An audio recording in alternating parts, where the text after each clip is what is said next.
Hello everyone, आज date है 15 जुलाई 2021 और द हिंदू न्यूज एनालिसिस में आपका स्वागत है। इस वीडियो में हम द हिंदू की इंपॉर्टेंट न्यूज़ को एग्जाम के पॉइंट ऑफ व्यू से डिस्कस करेंगे। इस न्यूज़पेपर की पीडीएफ का लिंक नीचे डिस्क्रिप्शन में दिया हुआ है या फिर आप direct Telegram channel volcano IAS academy को सर्च करके वहाँ से भी पीडीएफ को डाउनलोड कर सकते हो। फर्स्ट न्यूज, आज हम parliamentary form of government and presidential form of government में जो मेजर डिफरेंस है उनके बारे में डिस्कस करने वाले हैं। अगर सिंपल लैंग्वेज में इस आर्टिकल को हम समझने की कोशिश करें तो किसी भी कंट्री में जो लेजिस्लेचर मतलब लॉ मेकिंग बॉडी और एग्जीक्यूटिव लॉ इम्प्लीमेंटिंग बॉडी के बीच में जो रिलेशन होते हैं उसी के आधार पर ये two form of government decide होती हैं। अगर किसी कंट्री में executive is part of legislature मतलब एग्जीक्यूटिव जो है वो लेजिस्लेचर में से ही निकल करके आ रहा है तो वहाँ पर पाया जाएगा parliamentary form of government. Example के रूप में इंडिया। और ऐसा कंट्री जहां पर लेजिस्लेचर और एग्जीक्यूटिव के बीच में कोई भी रिलेशन नहीं है, दोनों एक दूसरे से अलग हैं, तो वहां पर पाया जाएगा presidential form of government. Like example USA। अब दोनों के बारे में हम देख लेते हैं। एग्जाम्पल लेंगे इंडिया का पार्लियामेंट्री फॉर्म ऑफ गवर्नमेंट में और प्रेसिडेंशियल में लेंगे USA का। इंडिया में क्या होता है, पहले आप पार्लियामेंट के लिए इलेक्शन करवाते हो, मतलब MP पहले इलेक्ट होकर के आते हैं। जैसे ही MP आते हैं सबसे पहले तो जो लकी लोग होते हैं वो MP बनते हैं, क्योंकि हर एरिया में बहुत सारे लोग कंटेस्ट करते हैं, चुनाव लड़ते हैं, उनमें से कुछ लोग हर सीट के ऊपर एक पर्सन जीत करके आता है, मतलब ये लोग लकी हैं। अब इनमें से भी जो मोर लकी लोग होंगे उनको बना दिया जाएगा मिनिस्टर्स, मतलब कैबिनेट मिनिस्टर्स। ठीक है, तो हमारे यहाँ पर जो एग्जीक्यूटिव होता है, executive is part of legislature, executive is baby of legislature. मतलब जो MP होगा, क्या कंडीशन आ गई इसमें सामने, इसमें ये कंडीशन आई कि जो मेंबर ऑफ पार्लियामेंट है वो मिनिस्टर्स हो सकता है, लेकिन हर मिनिस्टर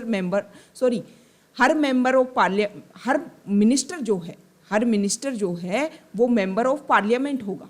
हर मिनिस्टर जो है वो मेंबर ऑफ पार्लियामेंट होगा, लेकिन हर मेंबर ऑफ पार्लियामेंट, हर MP जो है वो मिनिस्टर नहीं होगा। ठीक है, तो ये हमने पार्लियामेंट्री के रूप में देखा। अब पार्लियामेंट्री में एक मेजर डिफरेंस और होता है, पार्लियामेंट्री में 2 हेड होते हैं। 2 हेड मतलब हेड ऑफ स्टेट प्रेसिडेंट होता है यहाँ पर, और जो हेड ऑफ गवर्नमेंट होता है प्राइम मिनिस्टर। आप एग्जाम्पल के थ्रू इस तरीके से समझ सकते हो, किसी फैमिली में मान लो ग्रैंडफादर है और फादर है, वहाँ पर डिसीजन फादर लेता है, लेकिन इम्प्लीमेंट करने की बात आती है तो ग्रैंडफादर के नाम से इम्प्लीमेंट किए जाते हैं। सेम इसी तरीके से यहाँ पर जो रेगुलेशंस लॉ हैं वो बनाए जाते हैं PM के द्वारा, और जब उनको इम्प्लीमेंट करने की बात आती है तो प्रेसिडेंट के नाम पर किए जाते हैं। आप यहाँ पर लेजिस्लेचर और एग्जीक्यूटिव के बीच में जो रिलेशन है उनको भी एग का एग्जाम्पल लेकर के समझ सकते हो। जब आप एग को तोड़ते हो तो उसका येलो पार्ट और वाइट पार्ट दोनों एक दूसरे से अलग होते हैं, लेकिन कुछ पार्ट ऐसा होता है येलो और वाइट का जो आपस में जुड़ा होता है, उनको आप अलग कर ही नहीं सकते। सेम इसी तरीके से पार्लियामेंट्री फॉर्म ऑफ गवर्नमेंट में होता है। जो कैबिनेट मिनिस्टर्स होते हैं वो ये पार्ट ही है जिसको आप अलग नहीं कर सकते, मतलब एग्जीक्यूटिव जो है वो लेजिस्लेचर का ही पार्ट होगा। अब प्रेसिडेंट का फॉर्म हम देख लेते हैं। USA में क्या होता है, लेजिस्लेचर और एग्जीक्यूटिव दोनों अलग होते हैं, दोनों का एक दूसरे से कोई रिलेशन नहीं होता है। यहाँ पर जो गवर्नमेंट का हेड और स्टेट का हेड सेम पर्सन होता है, दोनों ही जगह प्रेसिडेंट लीड करता है। प्रेसिडेंशियल फॉर्म ऑफ गवर्नमेंट में मान लो आपको किसी को मिनिस्टर बनाना है तो आपको ज़रूरी नहीं है कि जो मिनिस्टर बनेगा वो लेजिस्लेचर का पार्ट हो, मतलब पहले वहाँ का कांग्रेस का मेंबर बन करके आए फिर वो मिनिस्टर बनाया जाए। यहाँ पर ये है कि प्रेसिडेंट अपनी इच्छा के अकॉर्डिंग, अपनी विल के अकॉर्डिंग किसी भी पर्सन को मिनिस्टर बना सकता है। मान लो प्रेसिडेंट को बनाना है एजुकेशन मिनिस्टर, तो जो प्रेसिडेंट है वो ऐसे व्यक्ति को एजुकेशन मिनिस्टर बना सकता है जो किसी एरिया में, एजुकेशन के एरिया में एक्सपर्ट हो। तो यहाँ पर एग्जीक्यूटिव और लेजिस्लेचर जो है वो एक दूसरे से रिलेशन नहीं रखते।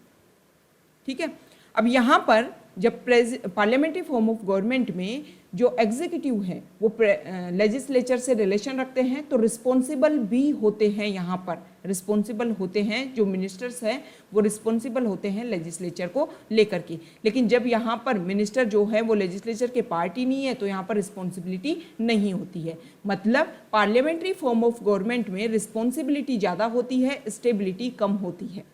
रिस्पॉन्सिबिलिटी ज़्यादा होती है और स्टेबिलिटी कम होती है। और यहाँ पर स्टेबिलिटी ज़्यादा होती है, मतलब एक बार अगर गवर्नमेंट बन गई तो उसको हटाना बहुत ज़्यादा मुश्किल होता है। तो ये हमने parliamentary form of government and presidential form of government में मेजर डिफरेंस देखे। अब हम द हिंदू की जो इंपॉर्टेंट न्यूज़ है उनको डिस्कस कर लेते हैं। फर्स्ट न्यूज यहाँ देखिए, हमारे एक्सटर्नल अफेयर्स मिनिस्टर वो जाते हैं एससीओ की मीटिंग में पार्टिसिपेट करने के लिए, और वहाँ पर उन्होंने डिसीजन लिया, एससीओ के जो भी मेंबर्स हैं 8 मेंबर्स, उन्होंने ये डिसीजन लेते हैं कि अफगानिस्तान में जिस तरीके से जो तालिबान है वो अपनी पावर का यूज़ करके, फोर्स का यूज करके कोशिश कर रहा है कि मुझे पावर में आना है, लेकिन ऐसा नहीं है कि आप वायलेंस क्रिएट करके जो पास्ट में आपने अफगानिस्तान में किया था वो ही फ्यूचर नहीं हो सकता। 1996 में तालिबान ने अपने अंडर कर लिया था अफगानिस्तान को, बाद में आकर के 2001 के लगभग यूएस और नाटो एलीज ने यहाँ से तालिबान को हटा करके गवर्नमेंट यहाँ पर एस्टेब्लिश की थी। बहुत सारे मीटिंग्स ऐसी हुई हैं जो कोशिश की है जिसने कि अफगानिस्तान में पीस एंड एस्टेबिलिटी को मेंटेन किया जा सके। हमारे लिए इम्पोर्टेंट हो जाता है HCO, संघाई कॉरपोरेशन ऑर्गेनाइजेशन। इसकी मीटिंग हो रही थी एक्सटर्नल अफेयर्स की दुशांबे में। अब ये जो दुशांबे है वो आप देख लीजिए, मैप देखिए दुशांबे का, एक सेकेंड। तजिकिस्तान की कैपिटल है दुशांबे, ठीक है, ये आपको ध्यान होना चाहिए। प्रीलिम्स में स्पेशली मैप बेस्ड ज्योग्राफिकल जो एरियाज होते हैं उसमें यूपीएससी उन्हीं एरिया से क्वेश्चन पूछती है जो काफ़ी न्यूज़ में रहते हैं। तो यहाँ पर HCO की मीटिंग हुई और इसमें ये डिसीजन लिया गया कि अफगानिस्तान में तालिबान को दोबारा से रिवाइवल होने की आवश्यकता नहीं है, जो भी वहाँ पर रीजनल कंट्री हैं वो वहाँ पर पीस एस्टेब्लिश करने में हेल्प करें। HCO के बारे में देखें तो 1996 में संघाई 5 के नाम से जाना जाता था इसको। इसके जो मेजर मेंबर्स थे शुरुआत में चाइना, रशिया, कजाकिस्तान, किर्गिस्तान और एक इसका मेंबर था तजिकिस्तान। ये 5 मेंबर्स थे। उसके बाद में 2001 में इसमें उज्बेकिस्तान भी मिल जाता है, और जैसे ही उज्बेकिस्तान मिलता है इसका नाम HCO कर दिया जाता है। 2017 में इंडिया और पाकिस्तान वो भी इसके परमानेंट मेंबर बन जाते हैं। आपको ये बताना है कि संघाई कॉरपोरेशन ऑर्गेनाइजेशन एक कैसा ऑर्गेनाइजेशन है और उसका हेडक्वार्टर कहाँ पर एस्टेब्लिश है। नेक्स्ट न्यूज, सुप्रीम कोर्ट में एक पिटीशन डाली गई है और उस पिटीशन में ये बोला गया है कि सेडिशन चार्जेस को लेकर के जो भी प्रोसीजर है उसको चैलेंज करने की आवश्यकता है, मतलब सुप्रीम कोर्ट उसको दोबारा से एग्जामिन करे। ये जो पिटीशन डाली गई है वो एक रिटायर्ड मेजर जनरल के द्वारा डाली गई है। उन्होंने ये बोला है कि जब सेडिशन चार्जेस मतलब सेक्शन 124A के बारे में बताया गया था तो उस समय 1962 का केदारनाथ केस में ये जजमेंट आया था। उस समय अगर बात की जाए तो जो सेडिशन चार्जेस थे वो कॉलोनियल लीगेसी था, और प्रेजेंट टाइम में सब कुछ अलग है। हमारे इंडिया में जो फंडामेंटल राइट्स हैं उसमें लिबर्टी, इक्वलिटी, डिग्निटी, इन सब के साथ में इंटर रिलेशनशिप, फंडामेंटल राइट्स और ये जो हमारे राइट्स हैं इनके बीच में इंटर रिलेशनशिप आ गया है, इसको बढ़ गया है। तो इस समय जो सेडिशन चार्जेस हैं उनको लेकर के रिव्यू करने की आवश्यकता है सुप्रीम कोर्ट के द्वारा। नेक्स्ट न्यूज, सुप्रीम कोर्ट ने जो कावड़ यात्रा है, कल भी हमने डिस्कस किया था कि उत्तराखंड ने इसको सस्पेंड कर दिया है कि कोविड के जो नए केसेज बढ़ रहे हैं, हो सकता है थर्ड वेव भी रिपीट हो जाए, तो उसको लेकर के कावड़ यात्रा को रोक दिया गया, क्योंकि हमें वो सारी एक्टिविटीज़ को बंद करना होगा जो कोविड के केसेज को दोबारा बढ़ाए। मतलब हमें भीड़ भाड़ वाले एरिया में कम से कम जुटना है, कम से कम जो लोग हैं उनका कॉन्टैक्ट आपस में होना चाहिए। तो इसके लिए सुप्रीम कोर्ट ने सेंट्रल गवर्नमेंट और यूपी को नोटिस जारी किया है कि आप यहाँ पर अपने यहाँ पर जो कावड़ यात्रा है उसको किस तरीके से करवाएंगे, और थर्ड वेव के लेकर के जो फियर राइज हो रहा है उसमें किस तरीके से कावड़ यात्रा को लेकर के वर्क किया जाएगा। नेक्स्ट न्यूज यहाँ देखिए, एक सेकेंड। देखो, दिल्ली में जो ई व्हीकल हैं उनके लिए चार्जेस पॉइंट बनाए जा रहे हैं, मतलब ऐसे पॉइंट जहां पर Delhi will soon be the first city in India where anyone can get an electric vehicle charger installed by making a phone call और अप्लाइंग ऑनलाइन। मतलब ऑनलाइन आपको अप्लाई करना होगा या फिर फ़ोन कॉल कीजिए, उसके थ्रू आपको इलेक्ट्रिक व्हीकल चार्जर दिया जाएगा और आपका जो व्हीकल है उसको आप चार्ज कर सकते हो।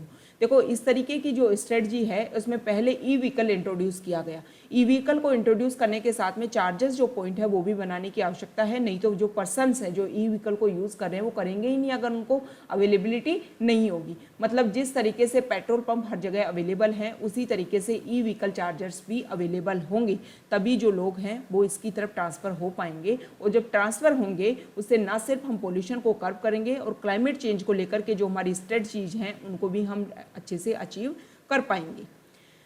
नेक्स्ट न्यूज देखो, दिल्ली में यहाँ देखिए, दिल्ली डेवलपमेंट अथॉरिटी ने ये बोला है कि जो रेन वाटर हार्वेस्टिंग है उसके लिए डिस्कशन किया जाएगा। अभी हमने पहले भी डिस्कस किया कि दिल्ली में वाटर की स्केर्सिटी थी। मेजर रीज़न ये था कि दिल्ली में ना तो वाटर अवेलेबल हो रहा था जो नेबर स्टेट है उनके द्वारा, और यहाँ पर जो रेन वाटर है मतलब रेनी सीजन है वो भी काफ़ी डिले हो रहा था। इसकी वजह से वाटर क्राइसिस हो रहा था। तो दोबारा से प्रॉब्लम ना हो इसके लिए रेन वाटर हार्वेस्टिंग के ऊपर ज़्यादा रिलाई करने की आवश्यकता है। नेक्स्ट न्यूज, यूपी गवर्नमेंट और आसाम दोनों ही कोशिश कर रहे हैं कि वहाँ पर पॉपुलेशन को कंट्रोल किया जाए। अब राजस्थान के जो मिनिस्टर हैं उन्होंने भी अपने स्टेटमेंट दिया है, medical and health minister Raghu Sharma ने, कि अब समय आ गया है कि हम अपने स्लोगन को चेंज कर दें। पहले स्लोगन था कि हम दो हमारे दो, और उसकी जगह हम दो हमारा एक। ये स्लोगन करने की आवश्यकता है क्योंकि हमारे पास रिसोर्सेज है कम, और उन रिसोर्सेज के ऊपर उन रिसोर्सेज को पूरी पॉपुलेशन को बांटना बहुत ही मुश्किल हो रहा है, और पॉपुलेशन बढ़ने की वजह से बहुत सारी प्रॉब्लम्स हो रही हैं। इसी के लिए हमें पॉपुलेशन कंट्रोल करने की बहुत ज़्यादा आवश्यकता है। नेक्स्ट न्यूज, एक स्टडी हुई है ऑक्सफैम इंडिया के द्वारा। ये जो ऑक्सफैम इंडिया है एक confederation of 20 independent charitable organisation, इनका हेडक्वार्टर है केन्या जिसकी कैपिटल है नैरोबी में।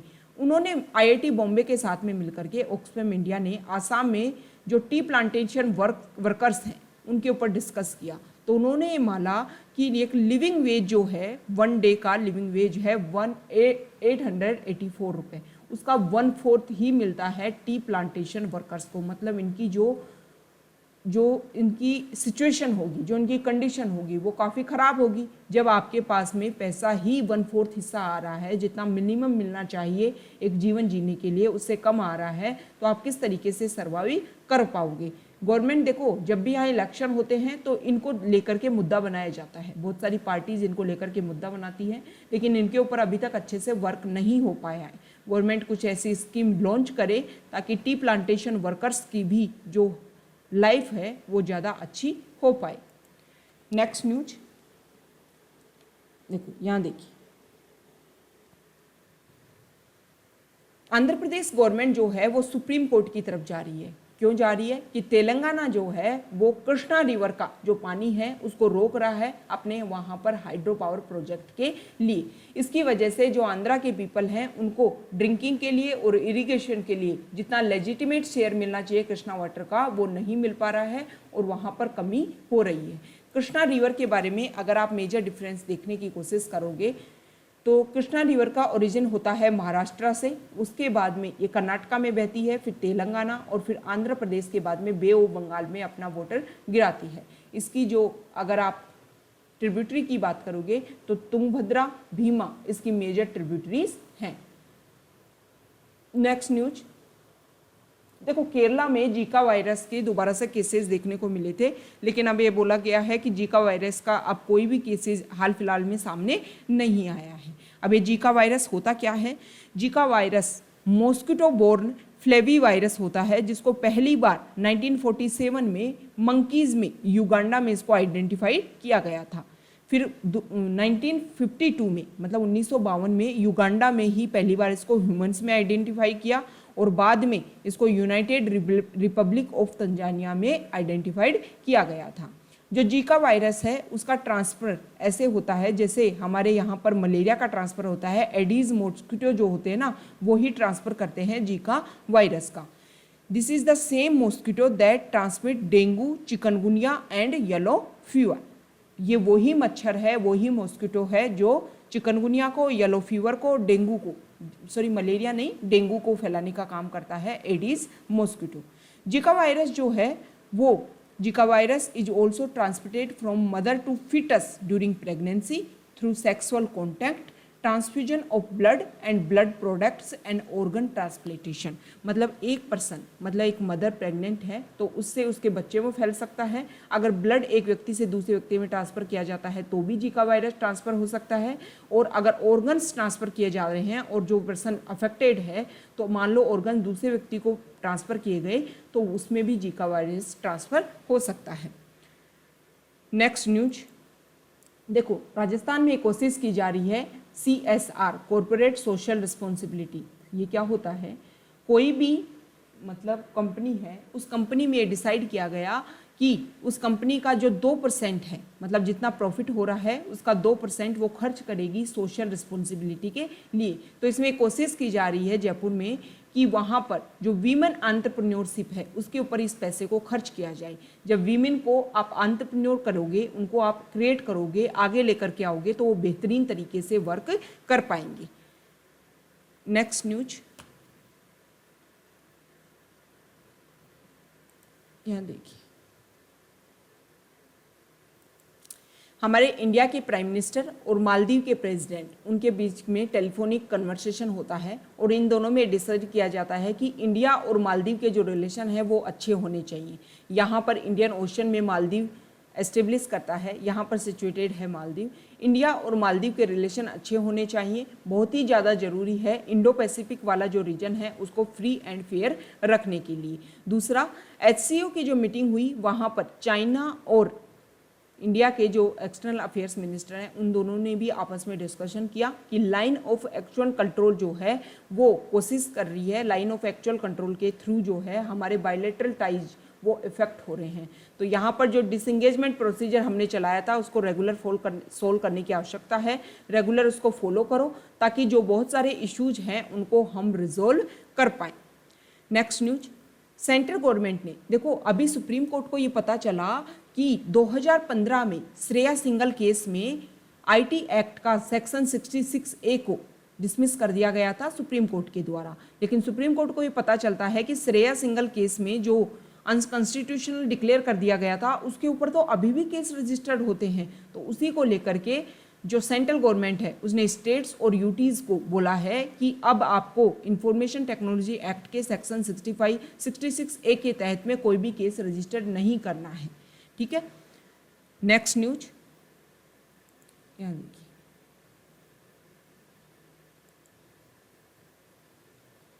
देखो सुप्रीम कोर्ट ने बोला है, सुप्रीम कोर्ट ने बहुत सारे कोर्ट्स को ये बोला है कि आप अपने क्या क्या रोल आपने निभाए इस क्राइसिस के दौरान, इस पेंडेमिक के दौरान आपने किस तरीके के रोल निभाए, उस स्टडी के बारे में सुप्रीम कोर्ट ने बोला है आप स्टडी करो, आपने किस तरीके से इस पेंडेमिक को कर्व करने की कोशिश की और उसके बारे में सुप्रीम कोर्ट को भेजो। नेक्स्ट न्यूज, इंडिया में न्यूरोलॉजिकल जो डिजीज़ है, ये जो न्यूरोलॉजिकल जो डिजीज़ होती हैं वो नॉन कम्युनिकेबल होती हैं। ये न्यूरोलॉजिकल डिजीज़ बहुत ज़्यादा बढ़ती जा रही हैं और इसमें बोला गया है कि 2019 में जो टोटल डेथ हुई उसमें 7.4% स्ट्रोक की वजह से हुई थी। मतलब ये काफ़ी बड़ा इशू बढ़ता जा रहा है। नेक्स्ट न्यूज फॉरेन पेज से है, तालिबान ने पाकिस्तान के साथ में जो अफगानिस्तान की बॉर्डर शेयर होती है उस एरिया को भी क्रॉस कैप्चर कर लिया है, सीज कर लिया है। इससे क्या लगता है कि तालिबान पूरी कोशिश कर रहा है कि 1996 से 2001 के बीच में तालिबान ने जिस तरीके से अफगानिस्तान को अपने अंडर कर रखा था उसी तरीके से तालिबान दोबारा यहाँ से अपनी गवर्नमेंट, अपनी पावर को एस्टेब्लिश करने की कोशिश कर रहा है। नेक्स्ट न्यूज देखो, यूएस ने आसियान कंट्रीज, आसियान 10 मेंबर्स का एक ग्रुप है, उसको बोला है कि म्यांमार में जो क्राइसिस चल रहा है 1 फरवरी को वहाँ पर मिलिट्री को एस्टेब्लिश हो गया था, उस क्राइसिस को एंड करने में आसियान कंट्रीज़ को हेल्प करने की आवश्यकता है। आसियान कंट्रीज़ में 10 कंट्रीज़ आते हैं, जो हमारे साउथ ईस्ट एशिया में जो कंट्रीज़ हैं वो कंट्रीज़ आसियान के मेंबर्स हैं। तो आसियान के बारे में जो बेसिक फैक्ट्स है उसको आपको नीचे कमेंट बॉक्स में बताना है। इसमें है Myanmar, Thailand, Malaysia, Laos, Vietnam, Cambodia, Philippines, Brunei, Singapore, Indonesia, ये मेंबर्स हैं आसियान के। तो इनको बोला गया है कि आप म्यांमार में जो प्रॉब्लम्स हैं उनको सोल्व करने की कोशिश करो। नेक्स्ट न्यूज देखो, क्यूबा कैरेबियन आइलैंड्स है, कैरेबियन सी में सिचुएटेड है। वहाँ पर काफ़ी लंबे समय से प्रोटेस्ट चल रहा था क्योंकि इकोनॉमिक क्राइसिस हो गया था, कोविड की वजह से प्रॉब्लम हो गई थी। तो क्यूबा में दोबारा से प्रोटेस्ट के बाद में इंटरनेट एक्सेस को रिस्टोर किया गया है, मतलब जो परिस्थितियां हैं वो सामान्य होने की कोशिश कर रही हैं। तो ये आज का हमारा डिस्कशन था। Okay, thank you.